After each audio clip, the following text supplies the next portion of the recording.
जनादेश TV India देख रहे हैं आप। मैं आपके साथ इसराइल चौधरी एक बार फिर हाजिर हूँ। आज बात करते हैं उस शख्सियत की जिसने चंद समय में गंगोह क्षेत्र नहीं पूरे जनपद सहारनपुर में अपना एक अलग मुकाम हासिल किया है, और वो भी सेवाओं के बलबूते। यानी जिस तरह से वो आम आदमी की सेवाएं कर रहे हैं और गरीबों की, मजलूमों की जिस तरह से वो सेवा कर रहे हैं, वो वाकई में काबिल तारीफ़ है। कारवाने गंगोह के नाम से एक संगठन का आगाज़ होता है गंगोह के अंदर, और उस संगठन का आगाज़ होने के बाद जिस तरह से जब समय पड़ा तो इस संगठन के लोगों ने आगे आकर आम आदमी की, गरीबों की, मजलूमों की जिस तरह से मदद की है, वो वाकई में काबिल तारीफ़ है। ऐसे संगठन जब ज़रूरत पड़ती है तो आगे आती हैं, आगे आकर जिस तरह से काम करते हैं तो वो कहीं ना कहीं अपने आप में बहुत ही मायने रखता है। तो आज हम कारवाने गंगोह के जो ऑनर हैं उनसे बात करते हैं, उनकी ज़िंदगी के बारे में, उनके परिवार के बारे में जानेंगे। इस संगठन का आगाज़ कब हुआ हम ये जानने की कोशिश करेंगे, और किस तरह की कारवाने गंगोह इस वक्त मेहनत कर रहा है गंगोह के अंदर, कहाँ तक इन लोगों ने मदद पहुंचाई, किस तरीके से ये काम कर रहे हैं, क्या मैनेजमेंट है, कितने लोग इस संगठन में काम कर रहे हैं, और आगे का भविष्य का क्या प्लान है। इन्हीं 3 से 4 मुद्दों पर हम उनसे बात करेंगे। सबसे पहले हमारे चैनल में आपका स्वागत है। जी शुक्रिया। आप सबसे पहले अपना नाम बताएं और अपने पारिवारिक जो आपका बैकग्राउंड है थोड़ा उसके बारे में बताएं, ताकि हमारे दर्शक समझ सके कि सेवा का जो जज्बा आपके अंदर है कहाँ से मिला और ये प्रेरणा कहाँ से आपको मिली। जी अल्हम्दुलिल्लाह, अल्लाह का फ़ज़ल है। हमारा जो अपना ख़ानदान है गंगोह का, खानवादा सादात, अल्लाह का फ़ज़ल। उसमें अगर देखें कि देश के लिए जो कुर्बानी देने वाला मसला है, वो भी हमारे यहाँ सैयद वाजिद हसन रहमतुल्लाह अलैह पैदा हुए हैं अल्लाह का फ़ज़ल से। 9 मरतबा वो अंग्रेज़ी हुकूमत के ख़िलाफ़ जेल में गए हैं। और अगर हिकमत की लाइन से देखें तो दादा हमारे हकीम लियाकत हुसैन रहमतुल्लाह अलैह वो पूरे इलाके में मशहूर हैं। वो हमारे जो है दादा ने भी बहुत खिदमत की है। वालिद साहब हमारे अल्हम्दुलिल्लाह उन्होंने भी मुस्तकिल खिदमत में लगे हैं, मौलाना गुफरान साहब। और बड़े भाई हैं मौलाना सुफियान साहब, अल्हम्दुलिल्लाह वो भी मुस्तकिल जो हैं वो तबलीगी लाइन से खूब खिदमत में लग रहे हैं।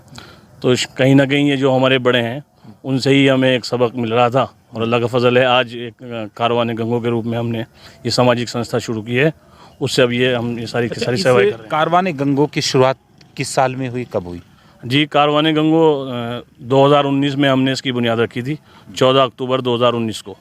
तो पहले साल ज़रा तरतीब सी नहीं बन पा रही थी, थोड़े निज़ाम ऐसे हो रहे थे, लेकिन अल्हम्दुलिल्लाह अभी पिछले साल से हम मुस्तकिल काम कर रहे हैं, जिसमें मेन काम हमारा लॉकडाउन में रहा है, जिसमें बड़े बड़े डॉक्टरों से हमने सारों को साथ रखे। ऑनलाइन हमने मेडिकल कैंप लगाए, वहाँ लोगों तक दवाई पहुँचाई, घर तक पहुँचे, ऑक्सीजन का काम किया, उनके काफ़ी मतलब हर तरह की मदद की, खाने का, मुस्तकिल पीने का इंतज़ाम। तो ये चीज़ें आपको कैसे, यानी आपको कोई फ़ोन करता था कैसे? उस टाइम तो हर आदमी अपने एक उसमें रहता था, यानी लॉकडाउन बहुत ज़्यादा था, तो कैसे आप लोग उस चीज़ को? जी हमने ऑनलाइन कैंप चला रखा था, अपने जो है मोबाइल नंबर हमने लोगों को दे रखे थे, वो पूछाए हमने सोशल मीडिया के ज़रिए से, वैसे भी तो उन पे फ़ोन आते थे, फिर हम उनके ज़रिए से उनके पास पहुंचते, फिर डॉक्टर से सारी सलाह लेते।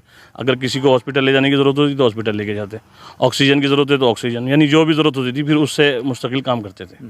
कारवाने गंगोह का कारवां कितना बड़ा है, इसमें कितने लोग काम कर रहे हैं?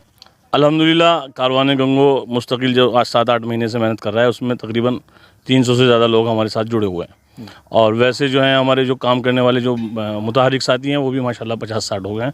300 से ऊपर हमारा कारवाने माशाल्लाह चल गया है, अल्लाह का शुक्र। किस तरीके से मैनेज करते हैं? क्योंकि अभी पिछले दिनों हम आपको देख रहे थे, आपने कुछ शादियां की गरीब बच्चियों की, एक सामान, अच्छा खासा सामान रखा हुआ था, तो किस तरीके से ये मैनेज किया और कैसे?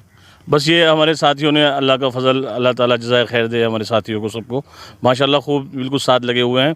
और लोग हमारे पास आते हैं कारवाने गंगोह के ज़रिए से, तो फिर वो उनके पास मुस्तकिल जैसी भी ज़रूरत होती है, शादी में अगर खाने की ज़रूरत है तो खाने के लिए, चावल की ज़रूरत है चावल की, और ये जहेज़ का सामान जो अभी फर्नीचर कुछ दिन पहले आपने देखा होगा, उसका सामान फिर हम दोस्तों के सामने, हमारी जो अपनी महीने की जो हमारी वो बैठक होती है, कार्य बैठक जो होती है, कार्यकारिणी बैठक, उसमें फिर हम रख के फिर उसके बाद फिर सारा काम मुस्तकिल करते रहेंगे।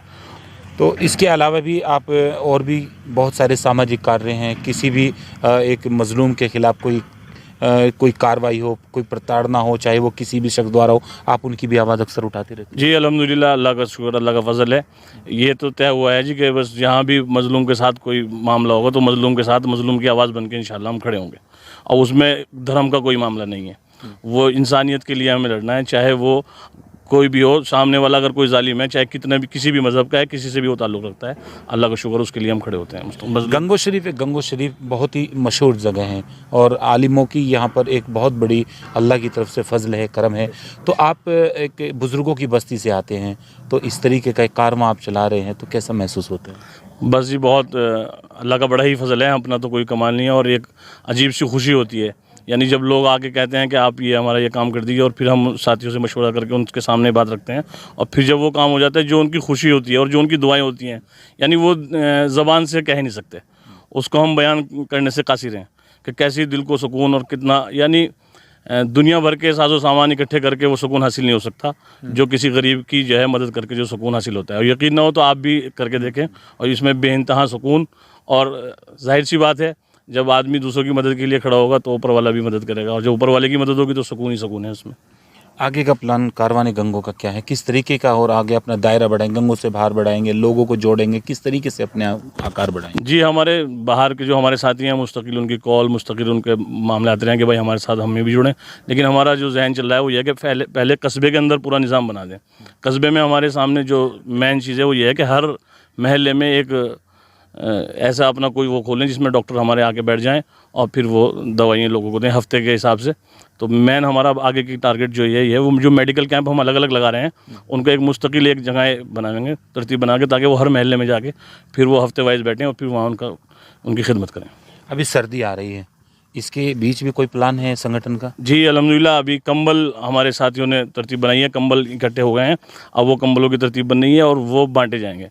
और बांटने की तरतीब ये रहेगी कि किसी को उसका इल्म नहीं होगा कि भाई वो किस तरह किसके घर जा रहे हैं, ना उसकी कोई पर्ची बनाई जाएगी, ना कोई उसकी तरतीब बना के भीड़ होकर बांटे जा रहे हैं। ये कैसे तय होगा कि वो ज़रूरतमंद के पास पहुंच रही है? वो अल्हम्दुलिल्लाह कारवान गंगो ने लॉकडाउन से ही तकरीबन 150 के घर के करीब ऐसे हर हफ्ते, क्योंकि हमारे महल्ले की हर महल्ले में एक टीम है, तो उन अपने साथियों के ज़रिए से हमने ज़रूरतमंदों की तरतीब बना रखी है। वो तकरीबन 150 घर ऐसे हैं जो वाकई ज़रूरतमंद हैं, तो हम उन लोगों तक ही पहुँचाएँगे ये सब सामान। ये हमारी तरतीब बनी हुई है। अच्छा, संगठन के अंदर कितने लोग हैं? हालांकि हम नाम तो ले नहीं पाएंगे, लेकिन जितने लोग खासकर आप लोगों के साथ कंधे से कंधा मिलाकर चलते हैं उनके। जी, हमारे साथी हैं माशाल्लाह, सैयद सबात साहब हैं, वो बहुत माशाल्लाह मेहनत कर रहे हैं। जुनैद उस्मानी साहब हैं, माशाल्लाह बहुत मेहनत कर रहे हैं। और हमारे ज़ीशान सिद्दीकी साहब हैं, वो बहुत मेहनत कर रहे हैं। काशिफ कुद्दूसी साहब हैं, वो मेहनत कर रहे हैं। शादमान पीर जी हैं, वो बहुत मेहनत कर रहे हैं। सारे साथी, सबके नाम हम अक्सर डालते ही रहते हैं, वो सारे साथी जिनके हमें नाम भी नहीं पा रहा, क्योंकि बहुत सारे साथी हैं माशाल्लाह जो मुस्तकिल हमारे साथ लग के काम कर रहे हैं। ये हैं हमारे साथ सैयद सलमान साहब, जो कारवान गंगो के ऑनर हैं। लगातार जिस तरह से इन्होंने अपने संगठन की कार्रवाई बताई और जिस तरह से आम आदमी के बीच जाकर एक उनकी दुख और दर्द को बांट रहे हैं और उनकी ज़रूरत को पूरा कर रहे हैं। हालांकि ज़रूरत पूरी कोई नहीं कर सकता, लेकिन एक अथक प्रयास होता है। जब आदमी प्रयास करता है ज़रूरत को पूरी करने का, तो कहीं ना कहीं उसके आंसू पूंछने का काम ज़रूर होता है। गरीब मजलूमों की हमेशा से आवाज़ गंगों में जिस तरह से बनते जा रहे हैं, वो वाकई में काबिल तारीफ़ है। हम कारवान गंगों को चैनल की ओर से बहुत बहुत मुबारकबाद पेश करते हैं कि ये संगठन हमेशा से ऐसे गरीब मजलूमों की आवाज़ बनते रहे।